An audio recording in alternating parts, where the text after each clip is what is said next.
GradeAllar, Penn State. He's going to be 22 by the time the draft comes around. 6'5", 235 pounds. Great size and frame for the NFL quarterback. He is the physically gifted tools guy. The big thing coming into 2025 was, can GradeAllar get it done against the big teams? Well, in 2025, before his season-ending injury, he could barely get it done against the little teams. It was a rough season. Now, in fairness, it was a rough season for Penn State.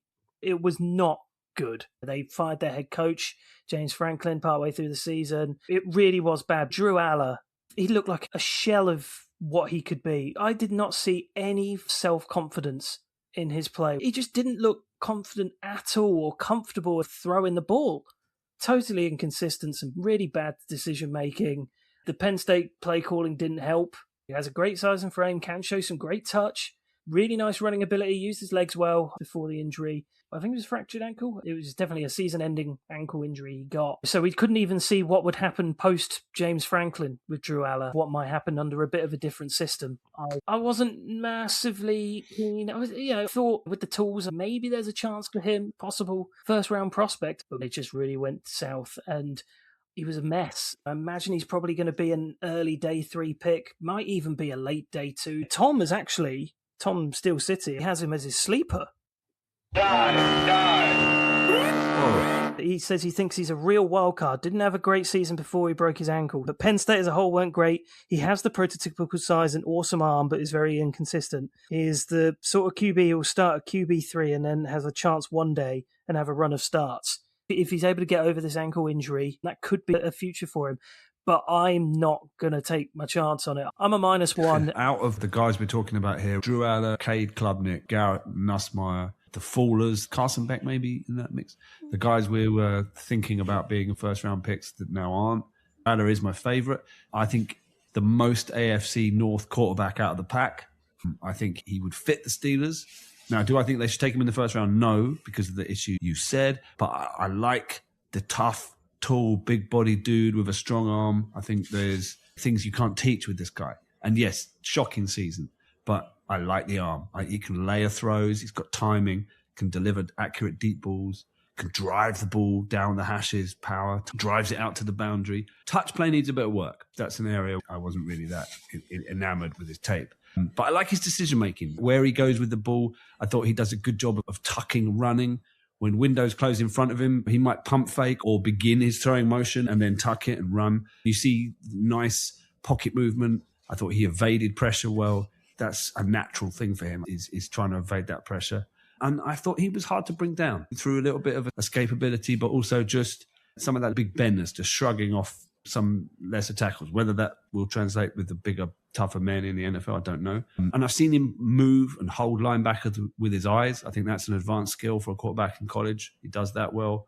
But some of the negatives, does stare down receivers, forces balls to first reads. I'd like to see more progression work, forces YOLO balls instead of taking small gains. But I think that's coachable. I think he could be coached to take what he's given rather than just trying to force it. Accuracy concerns under pressure for sure.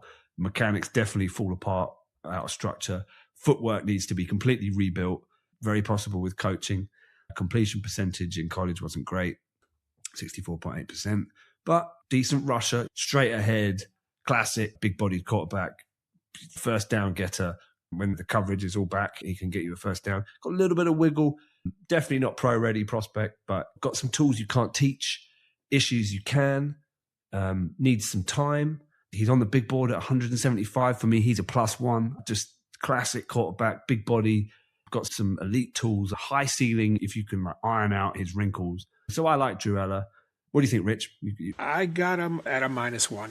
It concerns me that his regression from 2024, I know he got hurt and missed the last half of the season, but from 2024 to 25, he just didn't play nearly as well. The size and the arm talent is definitely intriguing, and that's going to get you drafted every time in the NFL when you have that kind of arm and that kind of size. So somebody's going to give this guy a shot for sure. He has 3 years of starting experience. That's a good thing. He doesn't have the accuracy that I really would look for. I don't think he's good going through progressions. I watched a Nevada game and I never saw him get past his second read, not one time.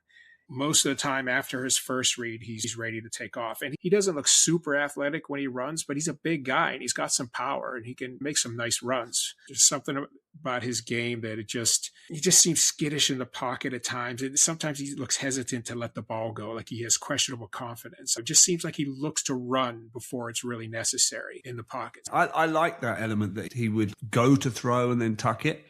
So that's interesting. We saw that in different ways. I can just see him in Pittsburgh. I don't know. There's just something about him. Those cold December nights with everyone breathing out smoke and the big jackets. I don't know. There's just a vibe about him that I think meshes with Pittsburgh. One massive issue I saw is that his worst passing grade of the season, according to PFF, was against Villanova. I did actually watch that game, and it really isn't great. Confidence was just non-existent.